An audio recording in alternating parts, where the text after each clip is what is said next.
La fuente de la vida. Un viaje a través de los siglos y la historia de la humanidad.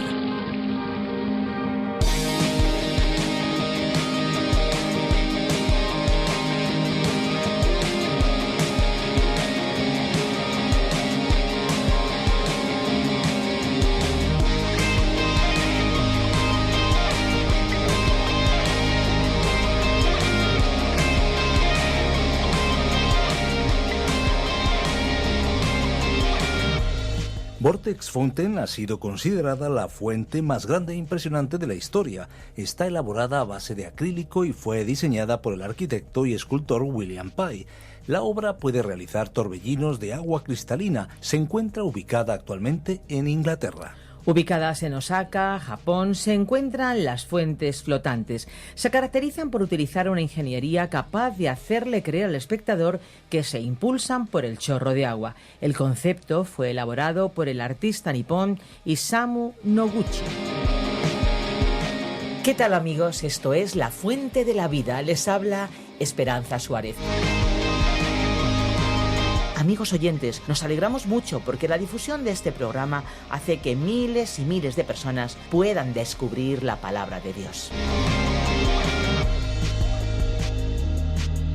Aunque comenzamos La Fuente de la Vida con curiosidades, este programa no es solamente un tiempo de curiosidades y de buena música, nada más, claro que no. Es bueno conocer esas curiosidades, es agradable escuchar una buena canción, pero el núcleo central de este espacio es la reflexión o meditación de la palabra de Dios, algo que ya es posible hacer en nuestro propio idioma, y en este caso en la versión para España.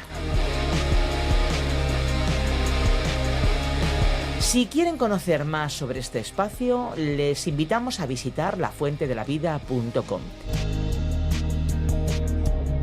Momentos muy importantes y singulares de la historia de Jesús, que seguramente muchos de ustedes se recuerdan por las diferentes películas sobre Jesús de Nazaret.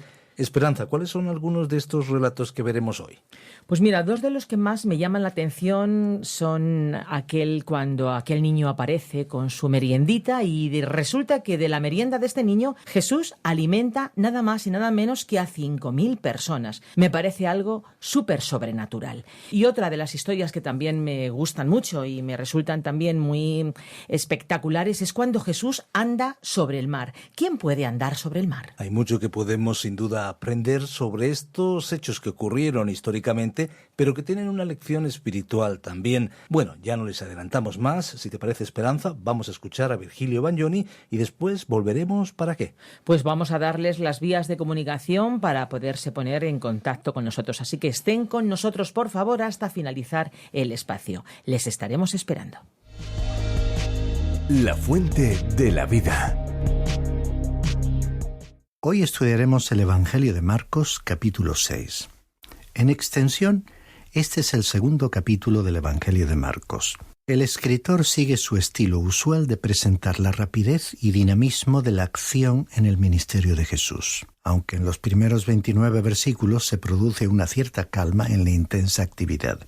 Jesús regresó a Nazaret, envió a los 12 discípulos a predicar y ellos le informaron a su regreso sobre la misión realizada. Después alimentó a 5.000 personas, caminó sobre las aguas del mar y sanó enfermos en la región de Genesaret. El capítulo finaliza con las actividades de Jesús alrededor del mar de Galilea, en lugares de la ribera occidental. Jesús era tremendamente popular en aquellos días que constituyeron el punto culminante de su ministerio.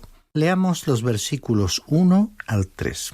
Él se marchó de allí y llegó a su pueblo, y sus discípulos le siguieron. Cuando llegó el día de reposo, comenzó a enseñar en la sinagoga, y muchos que le escuchaban se asombraban diciendo: ¿Dónde obtuvo tales cosas? ¿Y cuál es esta sabiduría que le ha sido dada, y estos milagros que hace con sus manos? ¿No es este el carpintero, el hijo de María, y hermano de Jacobo, José, Judas y Simón? ¿No están sus hermanas aquí con nosotros? Y se escandalizaban a causa de él. Cuando este incidente ha sido comparado con el capítulo 4 de Lucas, los críticos dijeron que revelaba una contradicción en la Biblia. Afirmaron que los dos relatos se contradicen entre sí. Pero la verdad es que disponemos del relato de dos visitas que nuestro Señor hizo a Nazaret, ciudad en la que se había criado. Yo creo que probablemente realizó otras visitas a Nazaret, pero solo estas 2 quedaron registradas. Lucas 4 relata la primera visita que realizó él solo. No hizo ningún milagro y se retiró repentinamente cuando trataron de matarle. En la segunda visita, que está registrada aquí en Marcos capítulo 6, encontramos que sus discípulos estaban con él, que sanó a algunos enfermos y que permaneció en esa zona. Estos datos están basados tanto en la información aportada por Mateo capítulo 13, versículos 53 al 58, como por este capítulo 6 de Marcos.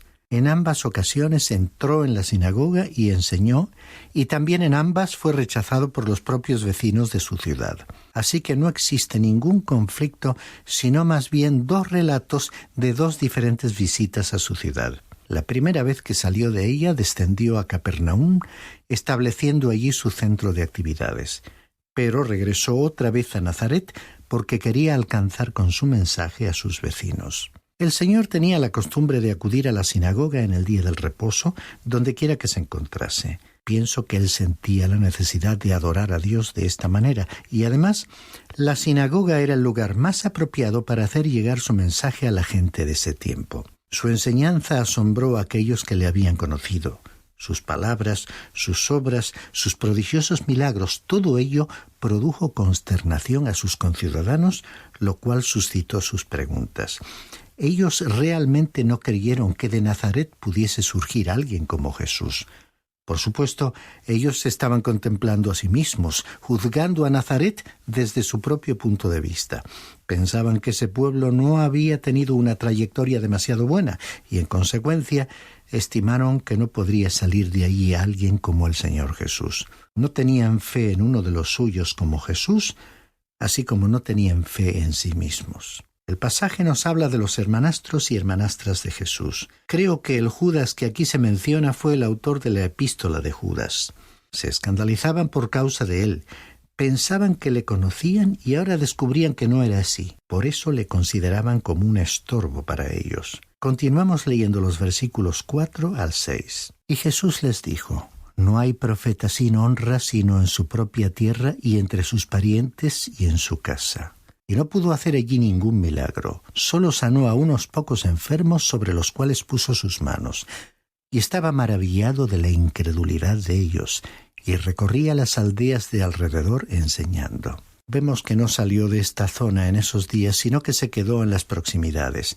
Como ya hemos indicado, en su primera visita había sido prácticamente expulsado de la ciudad y se había dirigido a Capernaum para centrar allí sus actividades. Este es un pasaje bíblico muy notable, pues nos dice que no pudo realizar allí ningún milagro por causa de la incredulidad de ellos. El único límite para la omnipotencia es la incredulidad. La fe es el único requisito para poner en acción el poder de Dios en la salvación. En el gran capítulo 53, versículo 1 del libro de Isaías, que revela tan elocuentemente la salvación de Dios, el profeta inició dicho capítulo con las siguientes palabras: ¿Quién ha creído a nuestro mensaje? ¿A quién se ha revelado el brazo del Señor? La gran pregunta es aquí: ¿quién lo creerá? Porque la incredulidad interrumpe la manifestación de la omnipotencia. La incredulidad aísla y deja a las personas incomunicadas con respecto al poder de Dios. Y en la actualidad produce los mismos efectos. Dice el versículo 6 que Jesús se sorprendió ante la incredulidad de aquella gente. Esta no es la única vez que le observamos maravillarse de algo. En Mateo capítulo 8, versículo 10, leemos: Al oírlo Jesús se maravilló y dijo a los que le seguían: En verdad os digo que en Israel no he hallado en nadie una fe tan grande. En esa ocasión estaba hablando de la fe de un centurión romano. Ahora observamos que él fue recorriendo los pueblos y aldeas enseñando.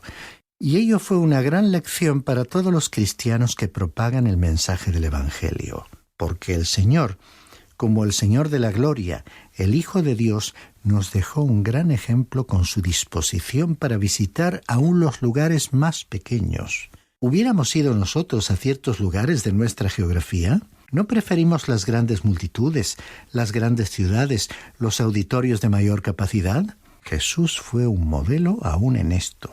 Leamos el versículo 7. Entonces llamó a los 12 y comenzó a enviarles de 2 en 2, dándoles autoridad sobre los espíritus inmundos. Él estaba enviando a sus discípulos con un mensaje de arrepentimiento, que era el mismo mensaje que él había estado predicando. Les envió de 2 en 2, y resulta interesante que ni Mateo ni Lucas nos contaron ese detalle cuando relataron el mismo incidente. Les dio poder sobre los espíritus impuros, que parece haber sido el mayor poder que ellos pudieron emplear. Continuamos leyendo los versículos 8 y 9. Y les ordenó que no llevaran nada para el camino, sino solo un bordón, ni pan, ni alforja, ni dinero en el cinto, sino calzados con sandalias. No llevéis 2 túnicas. ¿Y por qué ese mandato? Bueno, es que debían viajar ligeros de equipaje. Ello indicaba la urgencia, lo avanzado de la hora en el plan divino, la importancia de su misión y su dependencia total de Dios. Más tarde encontraremos que se les ordenaría llevar estas mismas cosas porque emprenderían un viaje más largo. Mateo aclaró que en esta ocasión debían dirigirse únicamente a las ovejas perdidas del pueblo de Israel, y tendrían que aceptar la hospitalidad que se les ofreciese. Continuemos leyendo los versículos 10 y 11. Les dijo: y donde quiera que entréis en una casa, quedaos allí hasta que salgáis de la población. Y en cualquier lugar que no os reciban ni os escuchen, al salir de allí, sacudid el polvo de la planta de vuestros pies en testimonio contra ellos. El viaje que iban a emprender era serio y solemne. La luz, es decir, el conocimiento o revelación que uno recibe, crea responsabilidad. El rechazo de la gracia de Dios daba lugar a su juicio. Y el mismo principio es cierto en la actualidad. Leamos ahora sobre su salida en los versículos 12 y 13. Y saliendo predicaban que todos se arrepintieran, y echaban fuera muchos demonios, y ungían con aceite a muchos enfermos, y los sanaban. Predicaron un mensaje de arrepentimiento, y los milagros autentificaban su mensaje. La misión encomendada estaba limitada a las ovejas perdidas del pueblo de Israel. Este no es el modelo para hoy. Sin embargo, el arrepentimiento es una parte del mensaje del Evangelio. Está implícito en el mandamiento a creer. El registro de este incidente es más extenso en el Evangelio de Mateo, y ya lo hemos examinado con mayor detalle en nuestro estudio de ese Evangelio. La fama de Jesús se había difundido por toda la región. No solo la gente común del pueblo, pero incluso Herodes en el trono había oído acerca de Jesús. Ahora sí que encontramos una reacción extraña por parte del rey Herodes. El asesinato de Juan el Bautista, precursor de Jesús, había tenido lugar algún tiempo antes. Creo que quedó registrado aquí para explicar la reacción rara y supersticiosa de Herodes. Leamos los versículos 14 y 15. El rey Herodes se enteró de esto, pues el nombre de Jesús se había hecho célebre, y la gente decía: Juan el Bautista ha resucitado de entre los muertos, por eso es que estos poderes milagrosos actúan en él. Pero otros decían: es Elías. Y decían otros: es un profeta, como uno de los profetas antiguos. Podemos comprobar que aquel hombre, Herodes, era muy supersticioso. Pero había una actitud muy extendida de reacciones contradictorias entre el pueblo acerca del Señor Jesús en cuanto a quién era él. Por cierto, existe la misma reacción en los tiempos actuales.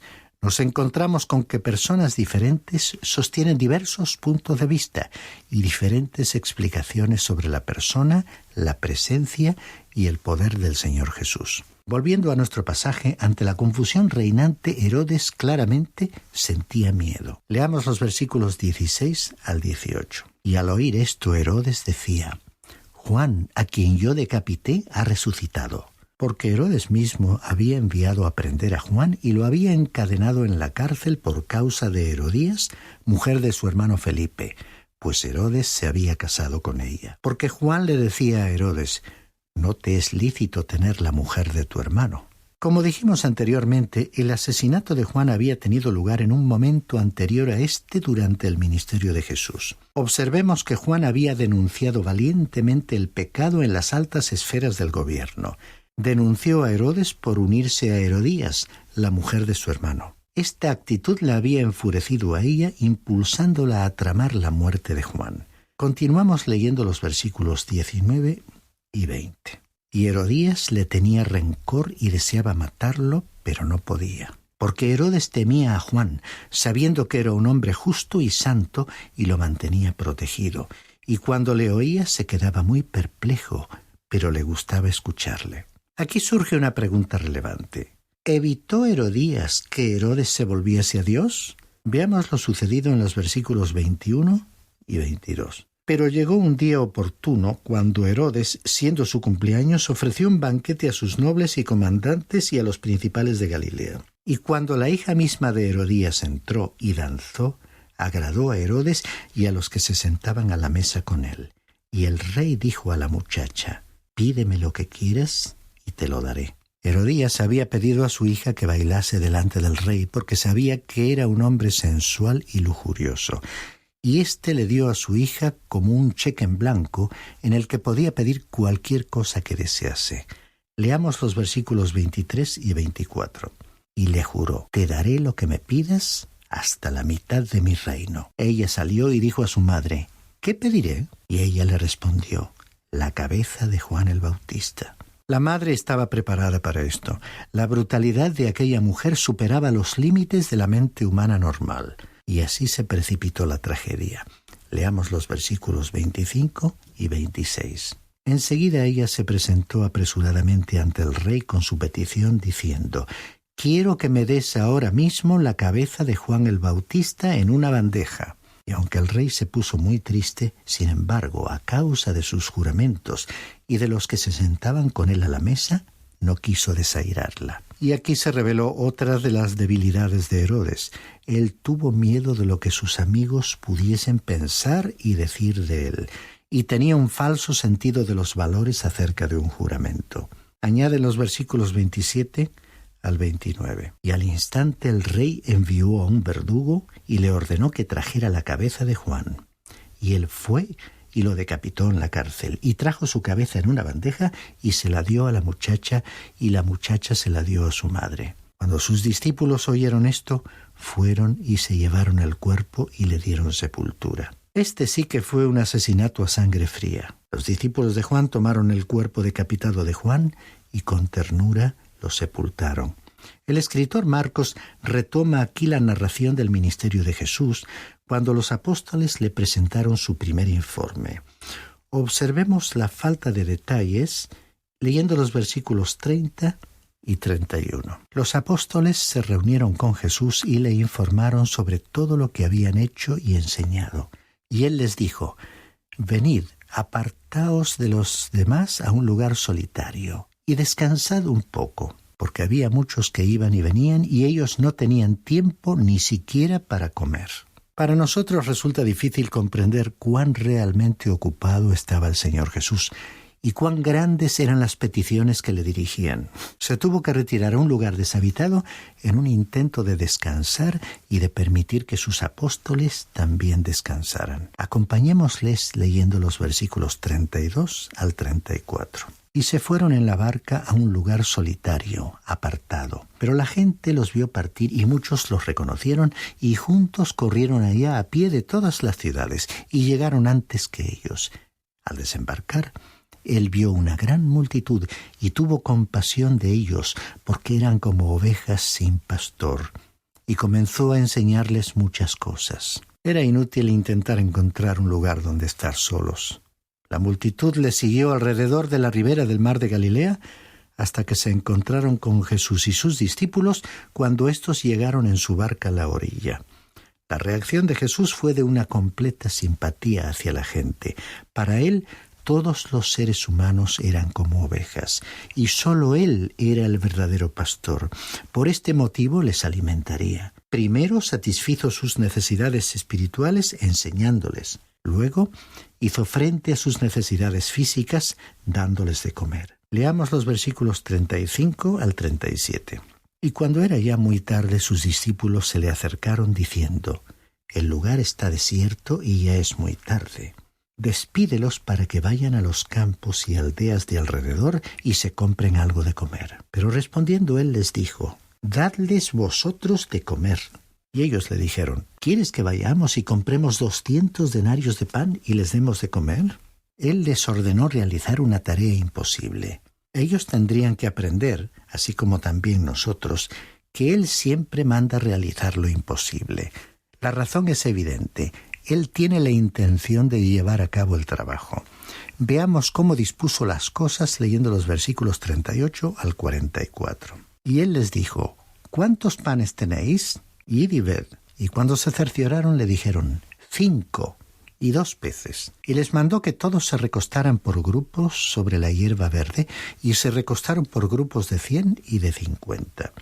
Entonces Él tomó los 5 panes y los 2 peces, y levantando los ojos al cielo los bendijo, y partió los panes y los iba dando a los discípulos para que se los sirvieran. También repartió los 2 peces entre todos. Todos comieron y se saciaron, y recogieron 12 cestas llenas de los pedazos y también de los peces.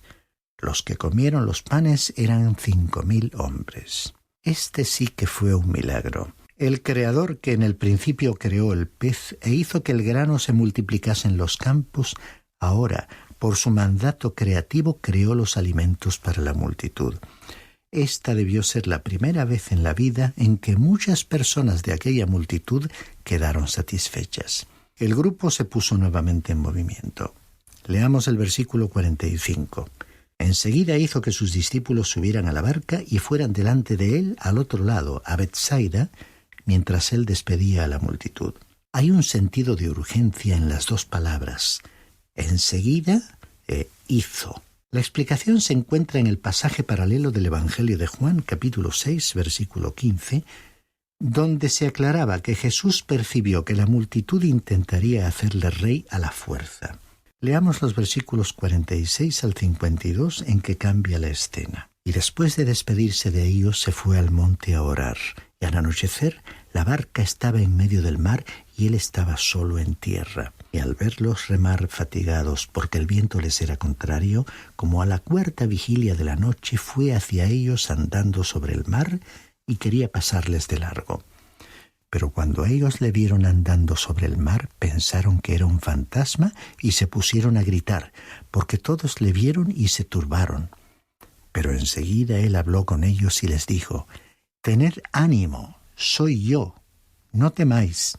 Y subió con ellos a la barca y el viento se calmó, y ellos estaban asombrados en gran manera, porque no habían entendido lo de los panes, sino que su mente estaba embotada. Observemos que aquí no se nos dice nada sobre Simón Pedro viniendo hacia Jesús caminando sobre las aguas.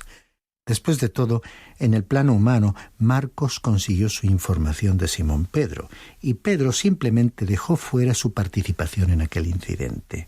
Fue Mateo el que nos proporcionó esos detalles. Quisiera llamar tu atención al versículo 48, donde dice: «Y al verle remar fatigados, aquellos hombres estaban en la barca esa noche, mezclando su sudor con las olas que invadían el interior de la pequeña embarcación. Estaban aplicando toda su fuerza sobre los remos y verdaderamente pensaron que se hundían. Pero él les vio remar fatigados. Me agrada recordar aquella mirada. Yo no sé dónde te encuentras hoy o en qué situación estás. Puede que estés viviendo ahora en un momento difícil. Puede que te hayas sentado y solo en un oscuro rincón. Puede que te estés enfrentando a la tentación y a problemas que son demasiado grandes para soportar. Puede que te encuentres a ti mismo fuera en un mar tempestuoso y sientas que tu pequeña barca está a punto de naufragar. Si es así, tengo buenas noticias para ti, amigo cristiano. Recuerda la frase: «Y al verles remar fatigados», Él te ve a ti, conoce tus problemas, no necesitas enviarle una señal luminosa para que te localice. Él ya lo sabe todo. Si pudieras hoy mismo entregarle tu camino a Él de una manera definida, eso es algo que muchos de nosotros necesitamos hacer en tiempos de oscuridad, simplemente confiarle nuestro camino a Él y al verles remar fatigados. A propósito, solo Marcos registra ese detalle. Después encontramos que él vino hacia ellos y subió a la barca para acompañarles, y Marcos dice que ellos estaban asombrados en gran manera. En la conclusión del capítulo vemos que Jesús se dirigió hacia la región de Genesaret, Leamos los versículos 53 al 56. Terminada la travesía, llegaron a tierra en Genesaret y atracaron. Cuando salieron de la barca, enseguida la gente reconoció a Jesús y recorrieron apresuradamente toda aquella comarca y comenzaron a traer a los enfermos en sus camillas a donde oían decir que él estaba. Y dondequiera que él entraba, en aldeas, ciudades o campos, ponían a los enfermos en las plazas y le rogaban que les permitiera tocar siquiera el borde de su manto. Y todos los que lo tocaban quedaban curados. Ni siquiera podemos formarnos una idea del número de enfermos que Jesús sanó. Sus milagros fueron genuinos. Por tal motivo sus enemigos nunca pudieron negar que él había realizado milagros. Nos despedimos recordándote que Dios conoce tu situación y que puedes dirigirte directamente a él expresándole tus sentimientos. Y puedes tener la absoluta seguridad de que él nunca llega tarde. Él interviene siempre en el momento oportuno.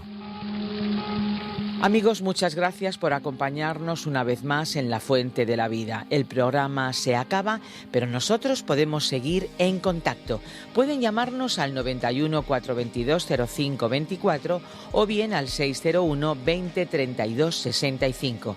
Recuerden que si llaman desde fuera de España pueden pulsar el prefijo +34. Y si desean enviarnos un correo electrónico lo pueden hacer a la siguiente dirección: info@radioencuentro.net. info@radioencuentro.net. El programa de hoy y los anteriores están disponibles en nuestra web lafuentedelavida.com o bien en la aplicación La Fuente de la Vida, que se puede encontrar también con el nombre A Través de la Biblia. Nos despedimos ya, pero no sin antes recordarles algo muy importante. Hay una fuente de agua viva que nunca se agota. Beba de ella. Muchas gracias por ver este vídeo. Suscríbete al canal si aún no lo has hecho y activa las notificaciones para no perderte las novedades de La Fuente de la Vida. ¡Te esperamos! Este ha sido un programa de Radio Transmundial producido por Radio Encuentro, Radio Cadena de Vida.